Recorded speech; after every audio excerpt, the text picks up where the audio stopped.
Okey, seterusnya kita masuk topik yang baru iaitu menentukan nilai ungkapan algebra apabila diberikan nilai pemboleh ubah. Okey, maksud dekat sini ialah contohlah cikgu ada 8x tambah 7y. Okey, lepas tu okey ni kita punya ungkapan algebra tau. Ini kita punya ungkapan algebra.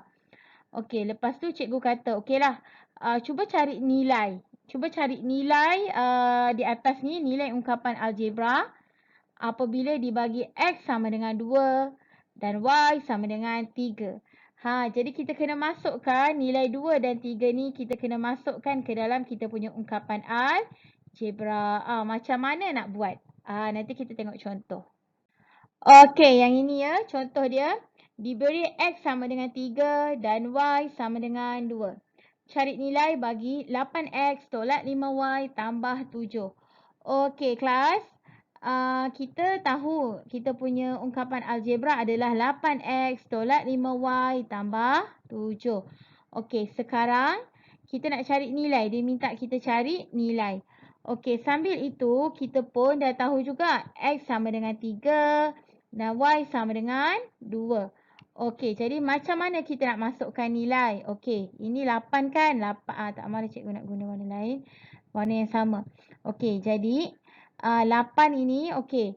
Okey, sebelum tu kita tahu 8X ni dia adalah daripada 8 darab X. 8 darab X. Sama juga macam 5Y. 5 darab Y. 5 darab Y. Jadinya kita kena darabkan lah.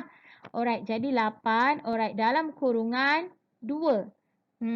Okey, ingat kurungan ni pun membawa maksud darab. Kurungan ni pun membawa maksud darab. Jadi 8 darab 2 lah.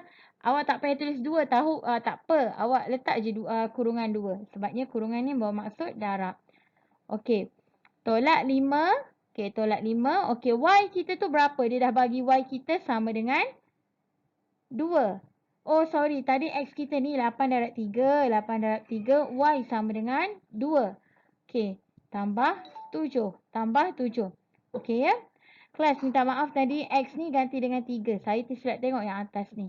Okey, jadi 8 darab 3, 24. 24 tolak 5 darab 2, 10 tambah 7. Okey, jadi cuba kira ataupun awak tekan je kalkulator dekat sini. Tekan sahaja kalkulator. Okey, awak akan dapat jawapan akhir dia 21. 21. Okey. Ni 3 ya kelas. 3 dekat sini. Okey, masukkan. Kita masukkan nilai tu. X ni ganti dengan 3. Y ni ganti dengan 2. Yang lain tu tak payahlah. Tekan je kalkulator. Okey, boleh ya? Cikgu harap boleh. Nanti ada satu lagi contoh.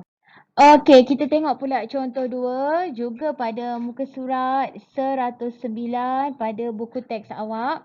Okey. Baca. Okey, awak baca dulu. Alright. Kiranya yang cikgu boleh simplifykan. Dia kata 1/3 daripada murid lelaki adalah ahli KRS. Adalah ahli KRS. Lepas tu 9 orang pula. 9 orang murid perempuan bukan KRS. Bukan KRS. Okey ya. Lepas tu dia kata, tulis satu ungkapan bagi jumlah ahli kadet remaja sekolah di dalam kelas itu. Okey, sekarang ni, kalau memang soalan tu dia dah bagi X apa, dia dah kata lelaki wakili dengan X. Perempuan wakili dengan O. Contohlah, contoh. Kita memang kena guna apa yang dia bagi.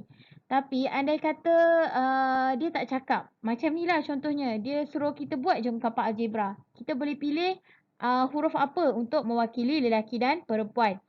Okey, tapi cikgu ikut sahaja contoh buku teks iaitu lelaki sama dengan X dan juga perempuan sama dengan Y. Okey, jadi sekarang ni untuk yang murid lelaki dia kata 1/3 daripada murid lelaki adalah KRS. Bermaksud kita akan buat 1/3 darab X. Okey bermaksud murid lelaki ialah 1/3 X. Okey, dekat sini harap boleh ikut. Ni murid lelaki murid lelaki.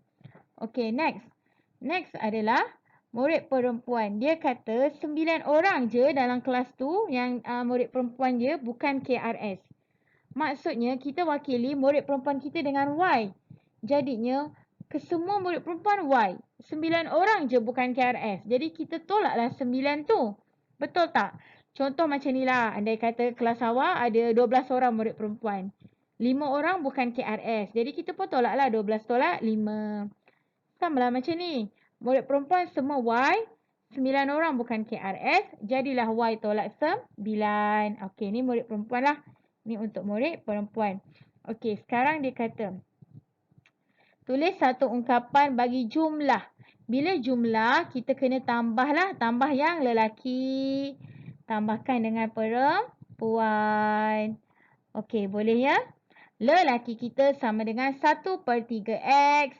Yang perempuan kita adalah Y tolak 9. Jadi, 1/3 X tambah Y tolak 9. Okey, inilah kita punya jawapan. Okey, boleh ya? Okey, ini untuk soalan A. Soalan B nanti cikgu tunjuk pula pada next slide. Okey, terima kasih semua. Okey, next. Kita nak buat soalan yang B pula. Okey, tadi dah ada 1/3 X tambah Y tolak 9. Ini jawapan kita yang A kan daripada ungkapan algebra tu. Okey, lepas tu dia kata, jika kelas itu terdiri daripada 12 orang murid lelaki. Kita simplifykan dekat tepi. Lelaki ada 12 orang. Dan 16 orang murid perempuan. 16 orang murid perempuan. Hitung jumlah ahli kadet remaja sekolah kelas itu. Okey, perempuan kita ada 16 orang. Okey, sekarang kita tengok. Tadi perempuan kita wakili dengan apa? Kita wakili dengan Y. Lelaki kita wakili dengan X. Jadi kita kena masukkan nilai ni ke dalam kita punya ungkapan algebra. Okey, jadi okey, ini untuk jawapan B. Cikgu sangat suka ataupun saya memang suruhlah awak tulis balik apa kita punya ungkapan algebra bila kita nak masukkan nilai. Supaya kita boleh nampak yang kita nak masuk tu nak masuk dekat mana. Okey ya, jadi kita mulakan. Jadi sama dengan saya tukar warna merah pen biar jelas. 1/3. Okey, X kita lelaki 12 orang. Jadi masukkan 12 dekat sini. Okey, lepas tu tambah. Okey, Y kita berapa orang? Y kita adalah 16. Tambah 16 tolak 9. Okey, kalau kita tekan kalkulator, awak boleh tekan kalkulator ataupun awak boleh congak. Okey, macam saya cuba congaklah. 4 tambah 16, 20. 20 tolak 9. Kita akan dapat jawapan dia 11 orang. 11 orang ahli KRS dalam kelas itu. Okey, boleh cikgu harap awak tahu macam mana nak masukkan nilai ke dalam ungkapan algebra dan boleh cari nilai jumlah akhir lah. Okey, itu sahaja untuk hari ini. Terima kasih semua.